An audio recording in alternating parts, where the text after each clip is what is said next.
یہ مدینے میں کیا کر رہے تھے؟ حسین انہیں اپنے ساتھ کیوں نہیں لے کے گئے؟ توجہ، جناب عبداللہ ابن جعفر طیار کے لیے بھی یہی ہے کہ اگر عبداللہ ابن جعفر طیار اتنے بڑے تھے تو یہ کربلا کیوں نہیں گئے؟ یہ مدینے میں کیا کر رہے تھے؟ پہلا سوال، دلیل تو میں دوں گا ہی کہ محمد حنفیہ کتنے بڑے بہادر ہیں اور عبداللہ ابن جعفر طیار کتنے بڑے بہادر ہیں، لیکن پہلے سن لیجئے میرا جواب ان لوگوں سے جن کو محمد حنفیہ سمجھ میں نہیں آ رہے ہیں، جن کو عبداللہ ابن جعفر طیار سمجھ میں نہیں آ رہے ہیں۔ پہلے سن لیجئے، جس کو حسین نے برا نہیں کہا، تم کون ہوتے ہو اس کو برا کہنے والے؟ آج میری بات آپ تک پہنچ جائے، جس کو حسین نے برا نہیں کہا اس کو تم کون ہوتے ہو برا کہنے والے؟ محمد حنفیہ کتنے بڑے بہادر تھے؟ نوجوانوں سننا چاہتے ہو؟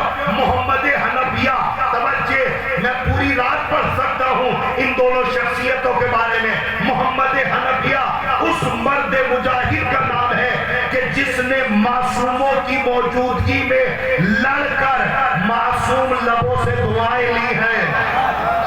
پہنچ جائے میرے عزیزو، مجھے سفر بہت آگے کرنا ہے، آپ جلدی جلدی جملے پہنچاتا رہوں گا، آپ تاریخ میں بٹھاتے رہیے گا اور دعا لیتے رہیے گا۔ جس نے معصوم لبوں سے دعائیں لی ہیں محمد حنفیہ، تاریخ آپ کے سامنے پیش کروں تو تاریخ سنیے، اگر ایسے آج سے پہلے مجلس سنی ہو تو دعا نہ دیجیے گا۔ جنگ جمل، جنگ صفین میں جب محمد حنفیہ لڑ کے واپس آ رہے تھے تو کسی نے محمد حنفیہ کے کانوں میں سور پھونکا۔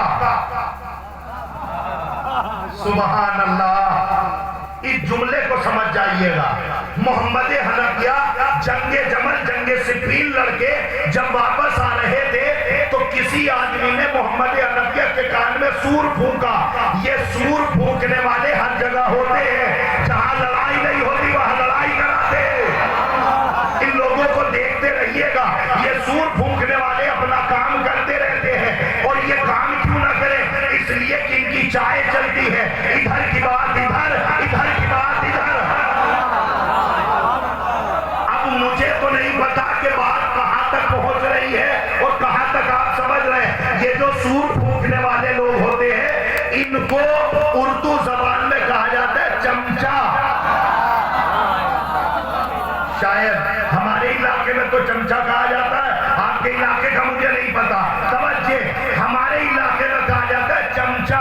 اس چمچے کی خاصیت، یہ چمچے کی خاصیت یہ ہے، یہ جہاں رہے گا وہاں سے ساری چیزیں خالی کر دے گا، چاہے کسی کی فضیلت ہو، چاہے کسی کا کمال ہو، چاہے کسی کی بلندی ہو۔ توجہ